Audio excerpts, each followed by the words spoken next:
তুমি কাকে মানো? বলছে আহাদ, তিনি এক এবং অদ্বিতীয়।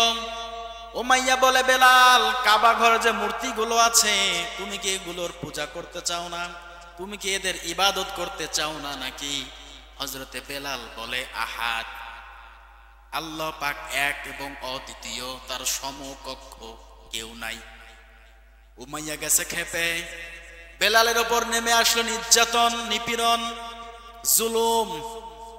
বেলালের মুখ থেকে আহাদ কথাটা কেড়ে নেওয়ার জন্য উমাইয়া উত্তপ্ত বালুর ভিতরে, বালুর মধ্যে বেলালকে শুইয়ে দিয়েছে আর আঘাত করছে। বলো, তুমি কাকে বলছো আহাদ? আমি তো তোমার মালিক, আমি তো তোমার প্রভু, তুমি তো আমার কেনা গোলাম, আর তুমি কাকে আহাত আহাত বলছো? বেলাল বলে, আহাদ, তিনি এক এবং অদ্বিতীয়, আমি তারই ইবাদত করি, আমি তারই গোলামি করি, তোমার গোলামি করতে পারবো না। অত্যাচার, নিপীড়ন শুরু হয়ে গেল বেলালের উপরে।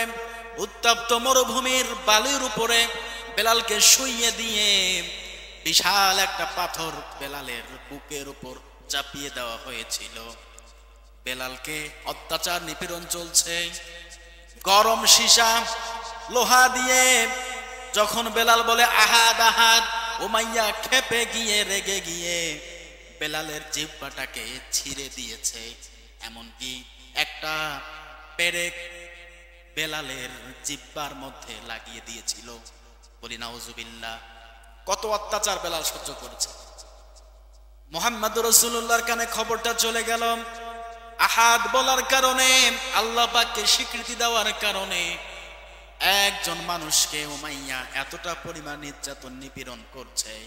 আল্লাহর নবী মুহাম্মদুর রাসূলুল্লাহ একজন সাহাবীকে পাঠিয়ে দিলেন, ও আমার সাহাবীরা, যাও উমাইয়ার কাছ থেকে মূল্য দিয়ে কেউ যদি বেলালকে নিয়ে আসতে পারো, আমি রসুল কিন্তু খুশি হয়ে যেতাম। একজন সাহাবীকে পাঠিয়ে দিয়েছে। উমাইয়া বিক্রি করে নাই, বলে না, এ মুসলমান, এ মুহাম্মাদের দলে, এর কাছে দেব না। এখনো আমির হামজা ইসলাম গ্রহণ করে নাই। আল্লাহর নবী তার চাচা আমির হামজাকে বলে, চাচা, একজন মানুষ আমার আল্লাহকে স্বীকৃতি দেওয়ার কারণে নির্যাতন, নিপীড়নের শিকার হচ্ছে, মেহেরবানি করে বেলালকে আমার কাছে এনে দেন।